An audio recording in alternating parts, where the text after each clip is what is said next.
In the cemetery of Galbally lies the body of Peter Fox, alongside his wife Kate Kennedy and parents Patrick and Catherine Shea. Peter passed away according to his tombstone on the 6th of September 1940, aged 43. Little has been known about his life other than that he was an alcoholic, and this ultimately led to his death. The story goes that Peter used to mend horse saddles and shoes and drink every penny he made. If you gave him money to buy the material, he would purchase alcohol instead. So if you wanted saddle made, you would have to buy the material and pay Peter after the job was done. One night when coming home from the pub after having a few too many drinks, he tripped and fell face forward into a pothole and drowned in just a few inches of water. This is the story that I've been told, and it really epitomises this drunkard, Peter Fox.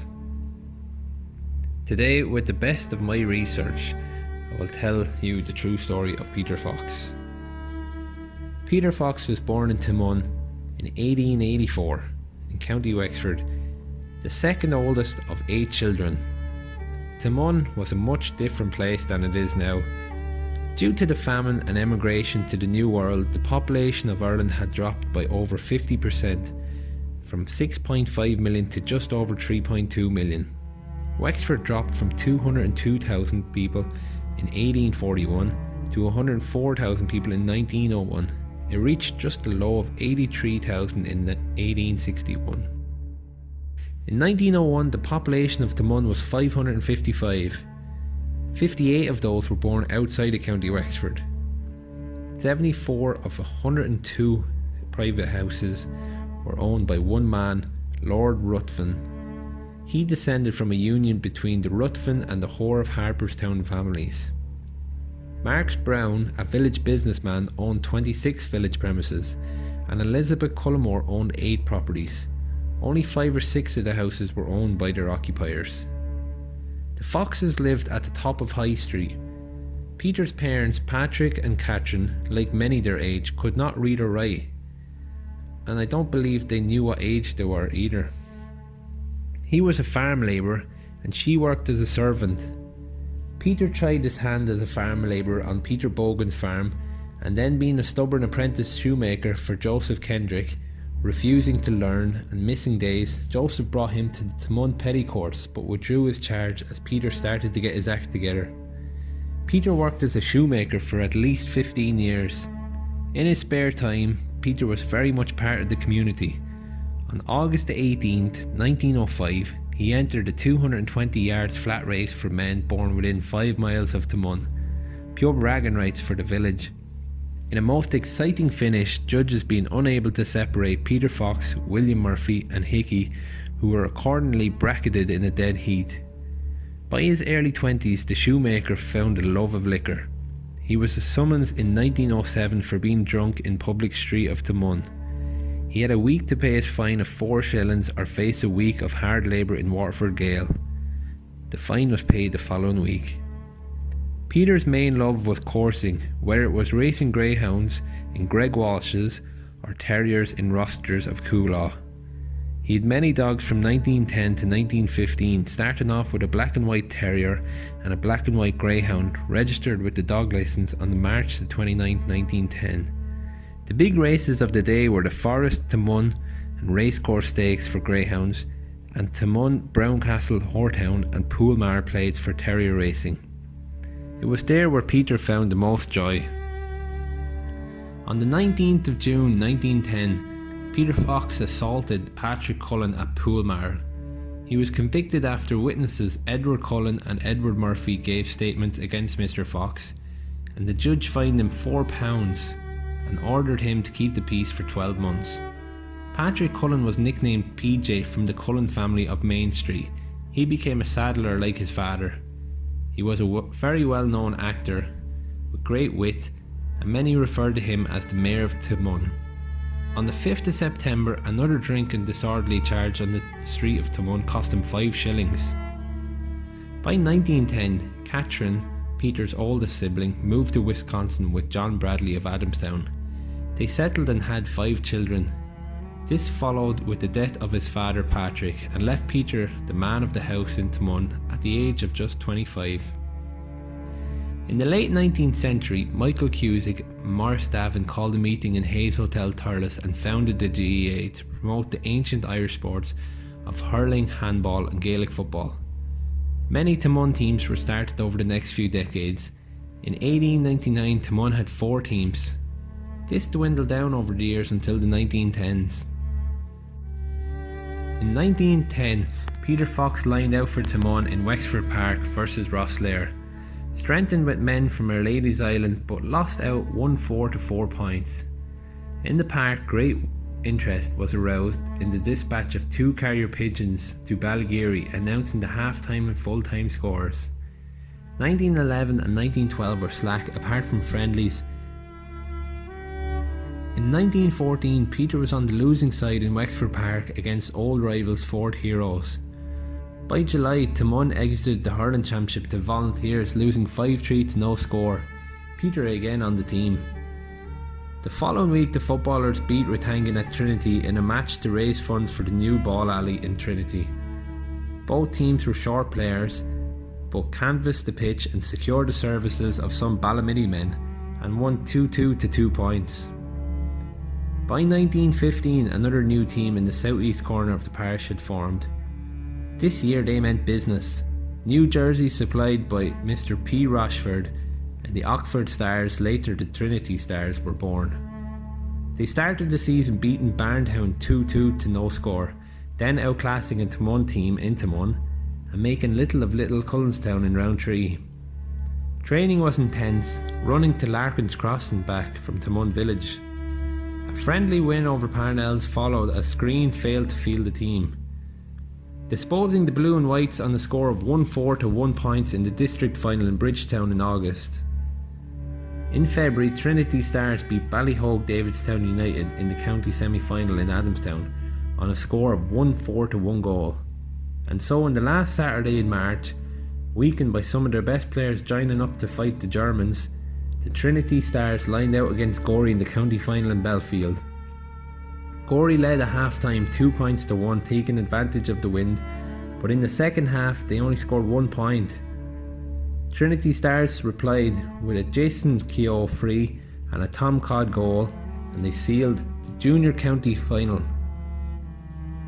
This year Wexford would win the first of their 4 All-Ireland football titles, finishing 1918 with 6 Leinsters in a row and 4 All-Irelands. It was truly the golden years of Wexford football.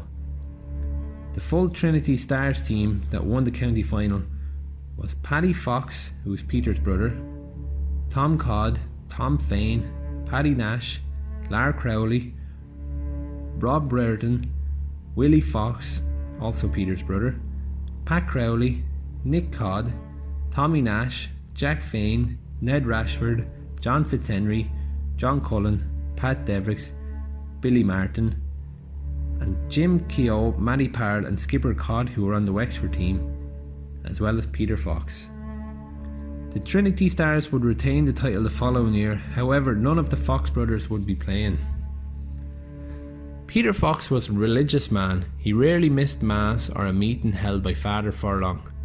Father Furlong was from Cairn. He studied in St. Peter's and Maynooth and was parish priest in Boulavogue before he was priest in Taghmon from 1896 to 1914. It was in Boulavogue where the rebellion of 1798 shaped Father Furlong into the nationalist. He was a lifelong friend of MP John Redmond, leader of the Home Rule Party.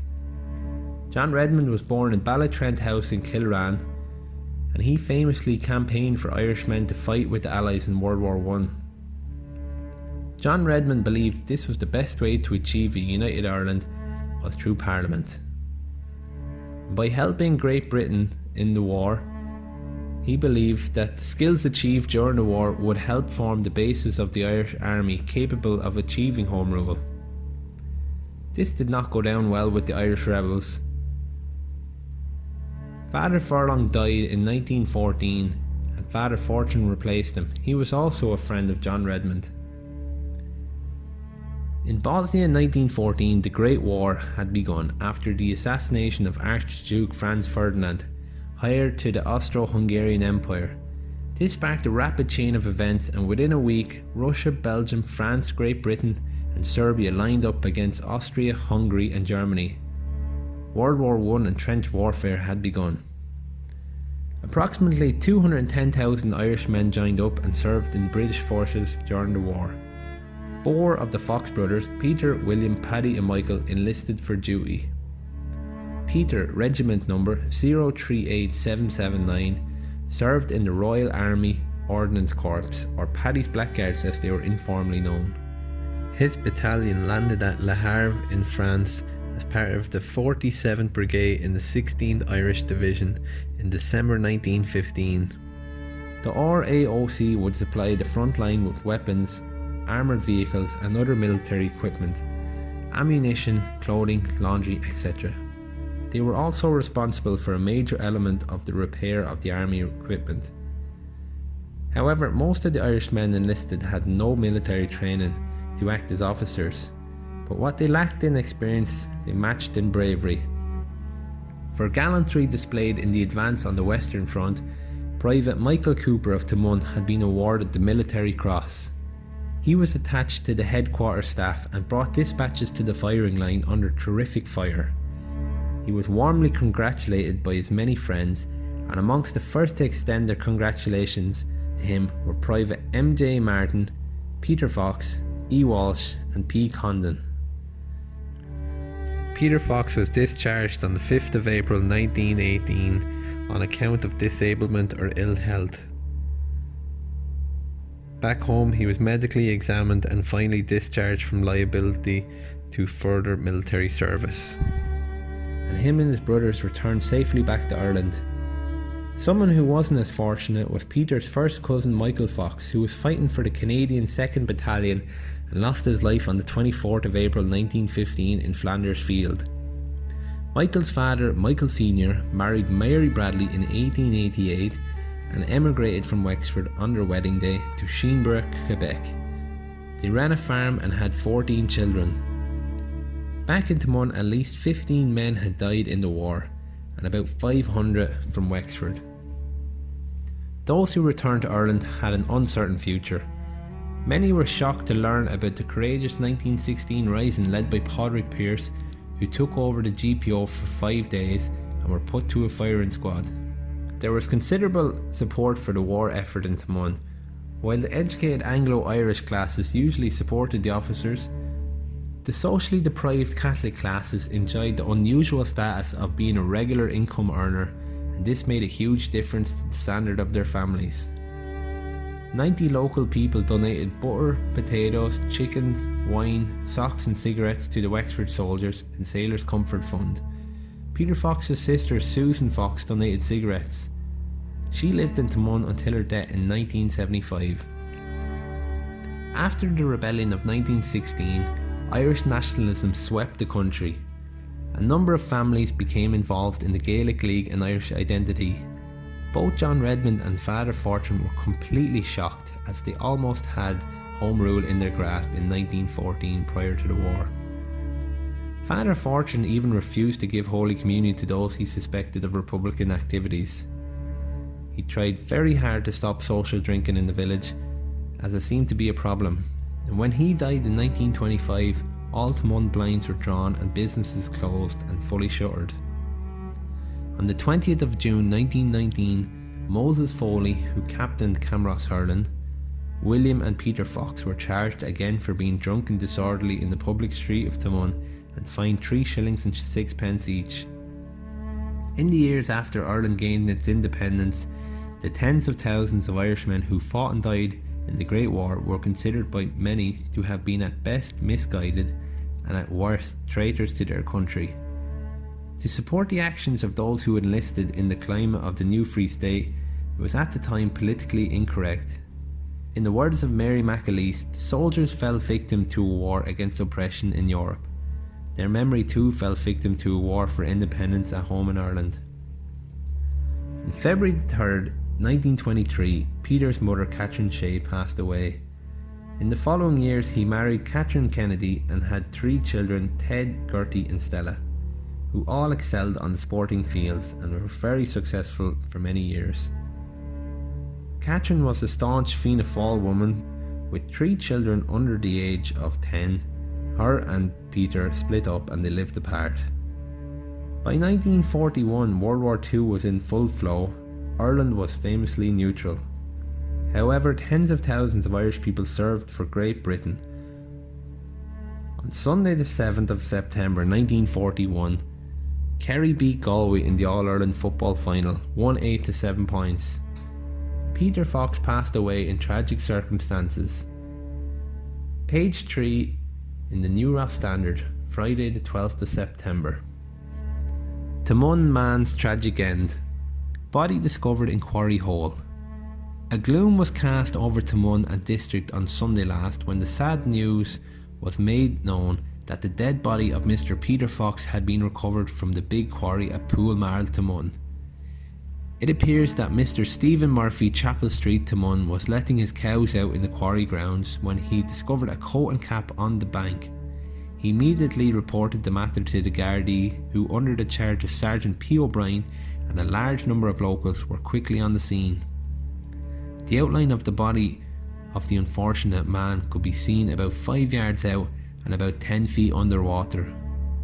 Mr. R. Brereton, postman of Taghmon and a member of the LSF, immediately divested himself and swam out over the body, but was unable to make contact with his hands. A grapple was then given to him and the body was recovered. Very Reverend T. Scallon, parish priest, was immediately on the scene and administered the last rites. The late Mr. Fox was aged about 60 years. He was a prominent member of the Old Trinity Stars, being a very clever forward, and won his county junior medal with the team. He saw much active service on the Western Front during the Great War. He was a keen follower of Gaelic pastimes, outside which his chief sport was coursing, he being very particularly interested in that form of the sport. Sympathy is extended to his relatives in their sad bereavement. The inquest. An inquest was held at Taghmon on Monday evening by Mr. F. M. O'Connor, coroner for South Wexford, into the circumstances of the tragedy.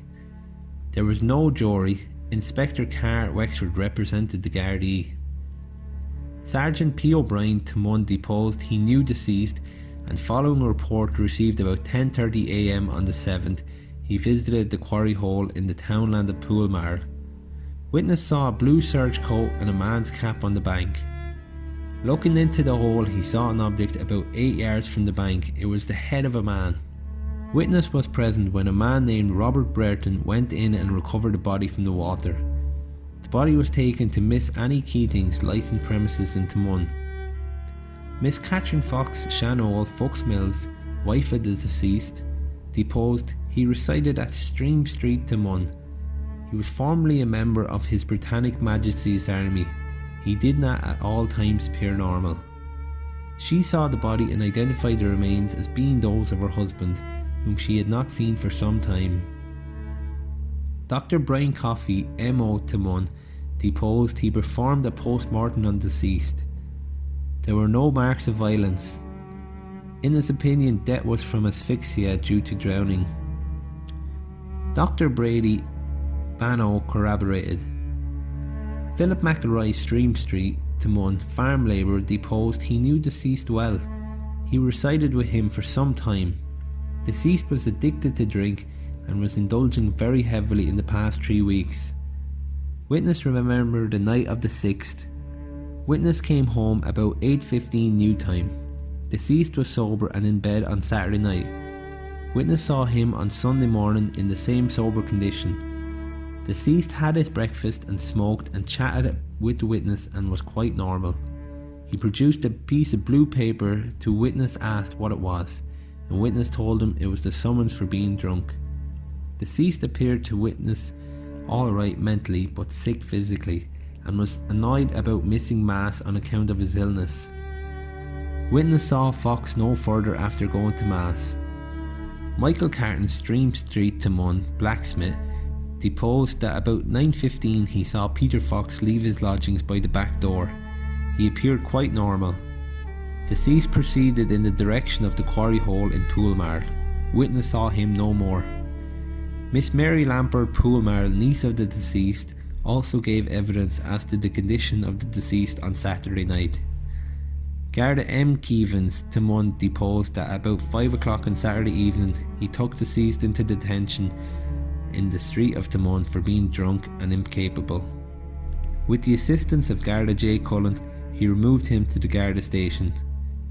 Deceased was discharged about 8 o'clock when he had sobered up. At the time he was detained, deceased was in his shirt sleeves and was shouting. Garda Leahy Taghmon deposed that deceased was discharged about 7:50 p.m. on the 6th. He was then sober and capable and walked home alone. He was quite natural in every way.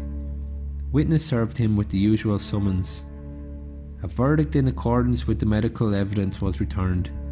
The coroner expressed sympathy with Mrs. Fox and other relatives. Inspector Carr and Sergeant O'Brien associated themselves with the expression of regret.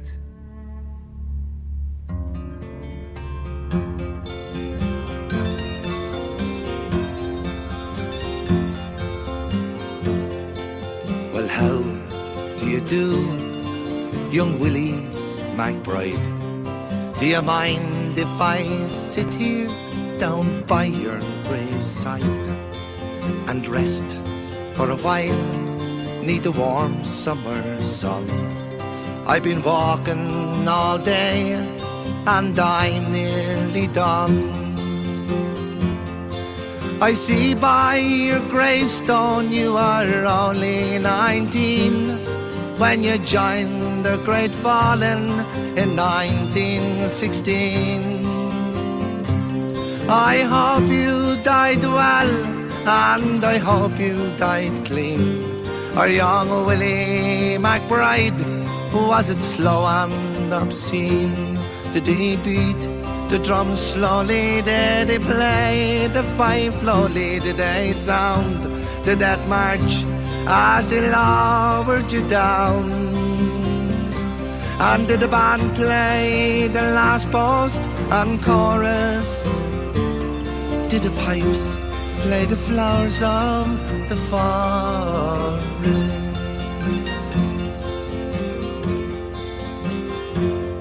Did you leave a wife or a sweetheart behind? In some faithful heart is your memory enshrined.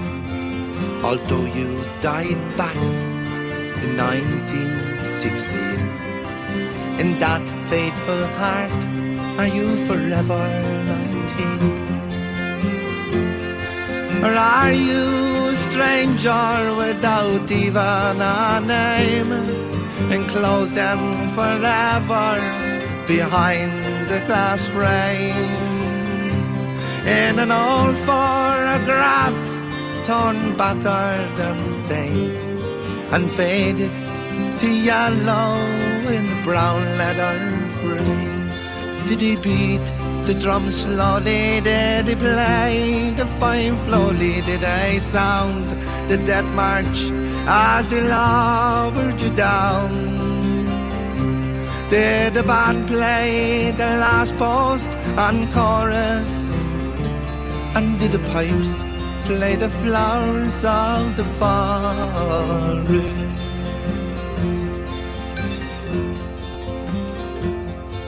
The sun, now it shines on the green fields of France.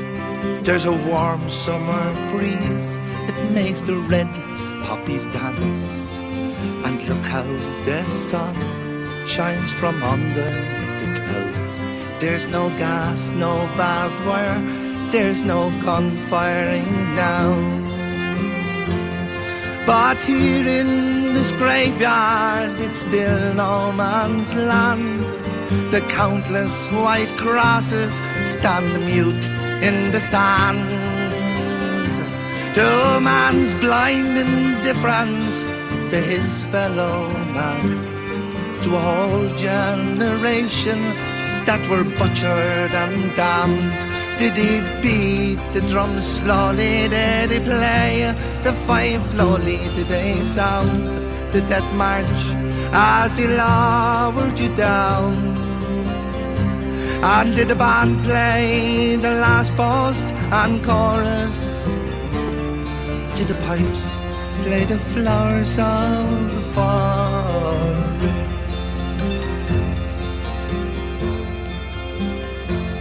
Ah, young Willie McBride, I can't help wonder why to those that lie here know why did they die, and did they believe when they answered the call? Did they really believe that this war would end wars? Well, the sorrow, the suffering, the glory, the pain, the killing and dying were all done in vain. For young Willie McBride, it all happened again, and again and again and again and again. Did they beat the drum slowly? Did they play the fife slowly? Did they sound the death march as they lowered you down? Did the band play the last post and chorus? Did the pipes play the flowers of the forest? Did they beat the drum slowly? Did they play the fife slowly? Did they sound the death march as they lowered you down? Did the band play the last post and chorus? And did the pipes play the flowers of the forest?